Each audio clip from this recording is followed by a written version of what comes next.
계속해서 저와 함께 이사야서 53장의 말씀을 살펴보고 있습니다. 오늘은 8절의 말씀을 함께 살펴보고자 합니다. 아시다시피 53장의 말씀은 오실 메시아에 대한 구약의 예언의 말씀이라고 할 수 있습니다. 그리고 53장에 예언된 이 메시아는 바로 우리가 모두 잘 알고 있는 예수 그리스도이십니다. 오늘은 8절의 말씀을 살펴볼 텐데 8절 말씀을 처음부터 살펴보지 않고 쉽게 이해할 수 있도록 8절 하반절부터 살펴보도록 하겠습니다. 한번 8절 띄워주시면 노란색으로 강조를 해놨습니다. 함께 읽어보겠습니다. 처음부터 읽어보겠습니다. 시작. 그는 곤욕과 신문을 당하고 끌려갔으나 그 세대 중에 누가 생각하기를 그가 살아있는 자들의 땅에서 끊어짐은 마땅히 형벌받을 내 백성의 허물 때문이라 하였으리요. 아멘. 이 하반절의 의미를 다르게 표현해 본다면 예수님께서 죽으신 이유가 택함받은 하나님의 백성 때문에 그들의 죄를 대신해서 죽은 것이라는 것을 누가 알았겠느냐라는 의미입니다. 그런데 이 말씀의 이 의미는 8절에서 처음 했던 말씀이 아닙니다. 앞에서도 이미 했던 말씀이었는데요. 4절 말씀 보겠습니다.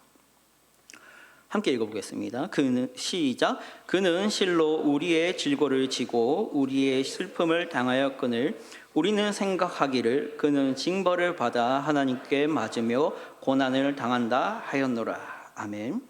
그러니까 많은 사람들이 예수님의 고난이 우리의 질고와 우리의 슬픔을 대신해서 당한 게 아니라 하나님께서 예수님을 치실만 해서 예수님이 하나님께 맞았다라고 이해했다라는 말씀이 이미 있었습니다. 그리고 실제로 이 예언대로 많은 사람들은 예수님의 죽음을 자신들의 죄 때문이 아니라 예수님이 죄인이니까 하나님께 맞았겠지라고 생각했고, 지금도 많은 유대인들은 예수님을 자신들을 대신한 죽음이 아니라 그냥 자기가 잘못을 했으니까 죽은 것이라고 이해하고 있습니다. 그렇다면 오늘 우리가 읽었던 8절 말씀은 4절에서 했던 말 그대로 또 반복하는 것이냐라는 의문이 남습니다. 그렇지가 않습니다. 4절 말씀의 강조점과 8절 말씀의 강조점이 다릅니다.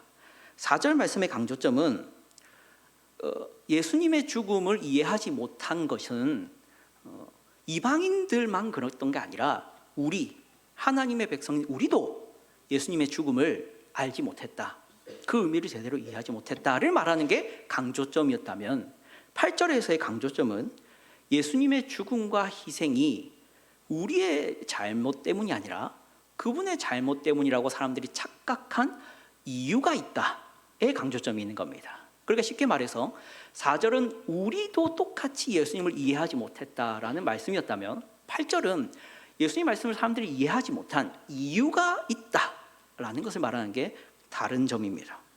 8절 말씀 다시 한번 보겠습니다. 이젠 상반절을 보면 되겠습니다.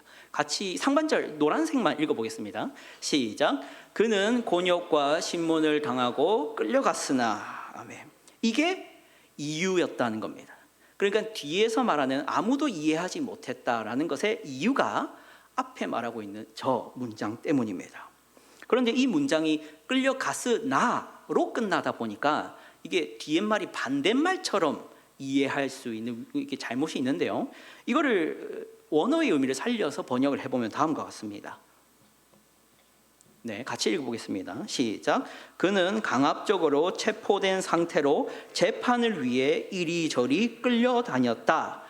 나가 아니라 다로 끝납니다. 그러니까 예수님께서 강압적으로 체포를 당하시고 이리저리 뭘 위해? 재판을 위해 끌려다닌 결과 사람들은 예수님의 죽음이 자기 죄 때문이라고 이해하게 되었다. 이게 본문의 의미가 되는 것입니다. 이 예언의 말씀이 실제로 이루어졌습니까? 예, 이루어졌습니다. 예수님은 강제로 체포되었고 끌려다녔고 재판을 받았습니다. 그들이 예수님을 잡으러 온 때는 예수님께서의 제자들과 마지막 저녁 식사를 마친 이후 겟세마네 동산에 기도하러 가신 뒤 기도한 다음 잡으러 왔습니다. 그럼 이 시각은 아침이겠습니까? 점심이겠습니까? 저녁이겠습니까? 아니면 밤이겠습니까?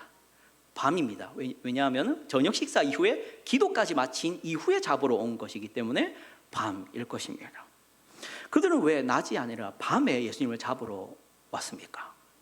우리가 짐작해 볼 수 있는 것은 그들은 이 사실을 들키고 싶지 않았기에 밤에 찾아온 것입니다. 그들은 많은 사람들이 예수님을 지지하고 있다는 것을 알고 있었고, 예수님을 만약 이 상황에서 잡아갔다간 군중의 반발을 살 것을 두려워한 나머지 그들은 예수님을 밤에 잡아가려고 합니다.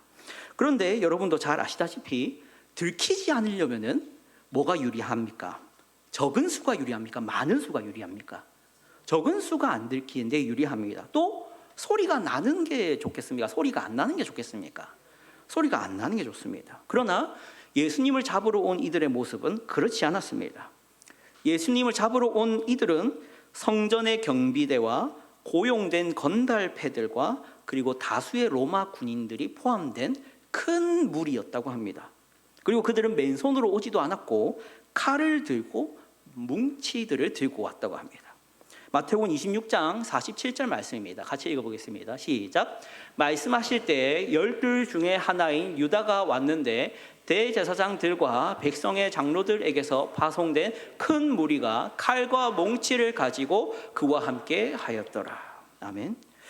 당시 유대 종교 지도자들의 이러한 심리를 분석을 해보면 다음과 같습니다. 종교 지도자들은 예수님을 죽이려 한다는 사실을 들키고 싶지는 않습니다. 그래서 밤에 보낸 것입니다. 하지만 동시에 그들은 반드시 예수님을 이번에 잡아다가 반드시 죽이고 싶기도 합니다. 그들은 이 두 가지 목표를 다 이루고 싶은 거죠. 은밀히 죽였으면 하지만 동시에 반드시 죽이고 싶은 마음에 큰 무리를, 무기를 지어보내서 잡으려 합니다. 그리고 이러한 그들의 심리는 그 예수님을 재판하는 데까지 이어집니다. 여러분, 물건을 치우는데 가장 간단한 방법은 무엇입니까? 물건을 치우는데 가장 간단한 방법, 그냥 물건을 어떻게 하면 되겠습니까? 집어서 버리면 됩니다. 그럼 사람을 치우는 가장 좋은 방법은 무엇이겠습니까? 잔인한 표현이지만 죽이면 되는 것입니다. 당시 유대 지도자들은 권력이 있습니다. 그들은 사람 한 명 쉽게 죽일 수 있는 무력도 있습니다. 그럼 그들이 가장 간단한 방법은 예수님을 그냥 그 자리에서 죽이면 되는 것입니다.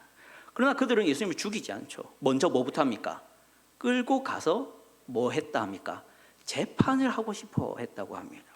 왜 그들은 이토록 성가신 과정을 거치고 싶어 할까요? 사랑하는 성도 여러분, 재판을 하지 않고 죽이는 것과 재판을 하고 죽이는 것 사이에는 중요한 차이가 있습니다. 그것은 불법이냐 합법이냐 하는 것입니다. 재판을 하지 않고 죽이면 합법입니까? 불법입니까? 불법입니다. 그럼 재판을 하고 죽이면 무엇입니까? 합법입니다. 그래서 그들은 재판을 꼭 하고 싶어 합니다. 앞서 살폈지만 유대의 종교 지도자들은 예수님을 죽이고 싶은 동시에 은밀히 들키지 않는 방식으로 죽이고 싶어 합니다.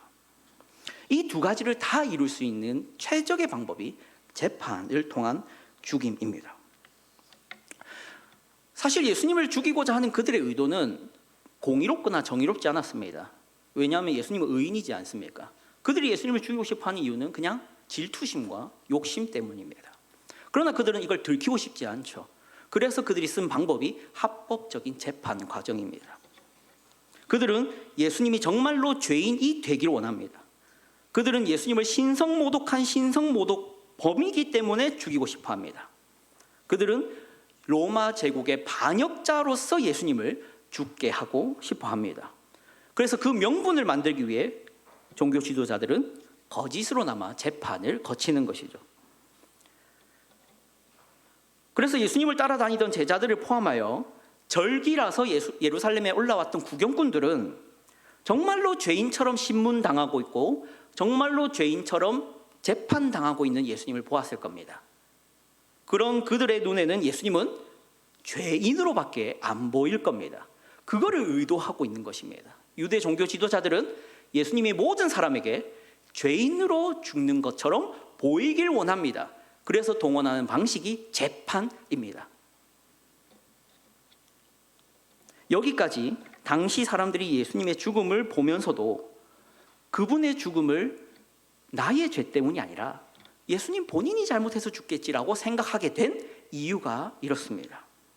유대 지도자들은 억지와 거짓으로나마 재판을 했습니다. 그리고 이를 통해 합법이라는 결과를 만들어냈습니다. 예수님의 죽음은 불법이 아니라 합법입니다. 그리고 이 합법이라는 결과를 통해서 자신들이 죄인이 아니라는 것을 드러낼 수 있었고, 또한 예수님의 죽음이 죄인들 때문에 죽는 게 아니라 예수님 본인의 잘못 때문에 죽는 것처럼 보이게끔 만들어냈습니다. 이것을 통해서 우리가 받아야 될 영적인 교훈들이 있습니다. 오늘날에도 이러한 공격이 존재합니다. 합법은 그 자체로는 좋은 것이지만 영적으로는 안 좋게 사용될 수 있다라는 겁니다. 사랑하는 성도 여러분, 합법은 좋은 것입니까? 나쁜 것입니까? 합법적인 것은 좋은 것입니다. 합법은 하나님께서도 기뻐하시고 권장할 만한 그리스도인의 삶입니다. 하지만 합법을 이유로 내가 죄인이 아니라고 생각하게 되거나 하나님께 내가 어떤 불순종도 하고 있지 않다라고 생각되게 된다면 그것은 하나님이 반드시 진노하실 태도입니다. 합법, 특히 대한민국 헌법을 잘 지키는 이러한 합법은 사람들 앞에서 잘한 것을 말하는 것이지 절대 하나님 앞에서 잘한 것을 인정해 주는 것이 아닙니다. 하지만 교묘한 죄인들은 합법적인 나의 삶이라는 이유로 내가 하나님께 어떤 죄도 범하지 않는 것처럼 생각하기 시작합니다. 아까 함께 살펴보았지만 유대의 종교 지도자들은 예수님을 죽이려는 악한 의도를 실행하면서도 동시에 그들이 죄인이 아니기를 원합니다. 오늘날을 보면은 다음과 같은 모습이라고 할 수 있습니다. 나는 교통법을 지키고 있습니다. 나는 국민의 의무를 다하고 있습니다. 세금을 성실히 내고 있습니다. 사회 질서와 규범들을 준수하고 있습니다. 좀 더 나아가 나는 굳이 하지 않아도 될 봉사와 나눔도 합니다. 그런 내가 죄인이라고 말씀하십니까? 어떻게 내가 죄인이라고 감히 말할 수 있습니까? 라는 생각을 하게 되는 사람입니다. 이런 사람은 합법적인 사람이 분명합니다. 사회적으로 지탄받을 일이 없는 인생을 살아가고 있는 사람이 많습니다. 이 사람은 경찰서에 잡혀갈 일도 재판정에 설 일도 없는 사람입니다. 하지만 이 사람은 자신이 영적으로는 죄인이라는 말을 절대 듣고 싶어 하지 않을 것입니다. 왜냐하면 자신은 합법적인 삶을 살고 있기 때문입니다. 또 하나 예를 들어 보겠습니다. 교회에 갈등이 생길 수 있습니다. 그리고 교회 안에서 성도들 간에 시비가 생길 수 있습니다. 그래서 이 문제를 세상 법정에 가져간 사람들이 있다고 생각해 보십시오. 거기에서 승소한 사람은 좋은 그리스도인이고 거기에서 패소한 사람은 거짓 그리스도인입니까? 그럴 수 없습니다. 왜냐하면 세상법에 근거해서 우리는 의로운 자와 죄인을 가릴 수가 없습니다. 그것은 세상 법정에서 무죄하다고 인정받는 것이지 하나님의 법정에서 무죄하다고 인정받는 일이 아니기 때문입니다. 저는 그렇다고 이곳에 계신 성도님들이 이 세상에서 불법적인 삶을 살기를 바라진 않습니다. 될 수 있는 한 우리 모두가 합법적인 삶을 통해서 이 세상의 덕과 빛을 비추는 삶을 살아야 한다고 생각합니다. 하지만 그로 인해 내가 하나님 앞에서 극악무도한 죄인이 아니라면서 말하거나 내 죄가 하나님의 아들이 죽어야만 해결될 수 있는 죄라는 것을 무뎌지게 생각하는, 안일하게 생각하게 되는 것은 안 좋은 것이라고 생각합니다. 우리가 세상 사람들의 인정에 의해서 우리의 눈이 가려져서는 안 됩니다. 우리 예수님은 나의 죄 때문에 돌아가신 것입니다. 이러한 교훈은 곧바로 다음의 교훈으로 이어집니다. 우리는 세상법이 아닌 하나님의 법인 율법을 기준으로 스스로를 판단하는 삶을 살아야 합니다. 세상법을 무용하거나 안 좋은 것이라고 말하는 게 아닙니다. 세상의 법은 사회 질서를 세우고 악을 억제하기 위해 하나님께서 주신 일반 은총입니다. 하지만 그 법의 기준에서 스스로를 매일 돌아보면서 내가 죄인이거나 아니거나를 판단하는 것은 이거를 오용하는 것입니다. 사랑하는 성도 여러분, 하나님께서는 대한민국 헌법을 기준으로 우리를 판단하고 있는 게 아닙니다. 오직 하나님께서 주신 율법을 통하여 우리를 판단하고 계신 분이십니다. 그러나 우리는 종종 율법이 아니라 세상 기준에서 스스로를 살펴보고 있지는 않은지 생각해 보시는 시간이 되길 바랍니다. 세상 사람들이 넉넉한 기준으로 정한 법들로 내가 괜찮은 사람인지 아닌지를 판단해서는 안 됩니다. 우리는 오직 하나님의 법인 율법에 비추어서만 내가 어떤 사람인지를 판단할 줄 알아야 합니다. 그리고 하나님의 법에 비추었을 때 나는 결코 선한 사람이 아니라는 것을 알게 될 것입니다. 어떤 합법적인 삶을 살고 어떤 아름다운 인생을 살고 있을지라도 하나님의 법 앞에서는 내 모든 은밀한 죄가 드러나는 것을 경험하셔야 합니다. 마가복음 2장 17절 말씀입니다. 함께 읽어보겠습니다. 시작. 예수께서 들으시고 그들에게 이르시되 건강한 자에게는 의사가 쓸데없고 병든 자에게라야 쓸데있느니라. 나는 의인을 부르러 온 것이 아니요 죄인을 부르러 왔노라 하시니라. 아멘. 스스로를 건강하다 여긴다면 의사를 불필요하게 여길 것이고 스스로를 병들었다 여긴다면 의사를 필요하다 여길 것이다 라는 비유입니다. 이 말씀에 근거하여 성도 여러분에게 제가 바라는 것이 있다면 이곳에 있는 우리 모두가 스스로를 건강한 사람이 아니라 병든 자라고 생각할 줄 알기를 바랍니다.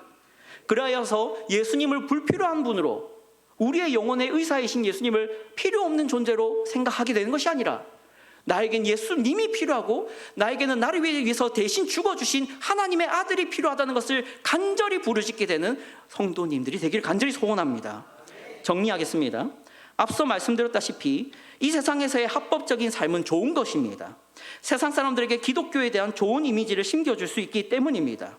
하지만 내가 합법적인 삶을 살고 있다는 이유로 내 영혼이 죄로 물들어 있지 않다고 생각하거나 예수님을 불필요한 분으로 만드는 일이 있어서는 안 됩니다. 사랑하는 성도 여러분, 억지 재판을 통해서 자신들이 죄인이 아니라고 말하고 억지 재판을 통해서 예수님의 죽음이 그 자신의 죄 때문에 죽는 것처럼 만들어버린 유대 종교 지도자들처럼 되지 맙시다. 세상에서의 합법적이란 천으로 우리의 겉옷을 삼아서는 안 됩니다. 하나님의 율법에 근거하여 나의 죄들을 낱낱이 살피고 죄인 괴수인 나를 위해 예수님이 죽어주셨구나를 고백할 줄 아는 양정제일교회 모든 성도님들 되기를 주님의 이름으로 축복합니다. 기도하겠습니다.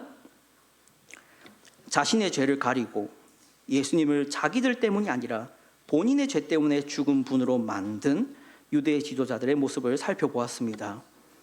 오늘날 우리가 이 유대의 지도자들처럼 행하지 않게 하여 주시옵소서. 세상의 법이 아니라 오직 하나님께서 주신 법에 비추어 우리들의 은밀한 죄들을 낱낱이 살필 줄 아는 성도들 되게 하여 주시옵소서. 그래야 우리가 건강한 자가 아니라 병든 자라는 것을 깨닫게 하시고 우리에게는 영혼의 의사 되시는 예수님이 필요하다라는 고백을 할 수 있게 하여 주시옵소서. 우리를 위해 대신 죽어주신 예수 그리스도의 이름으로 기도드립니다. 아멘.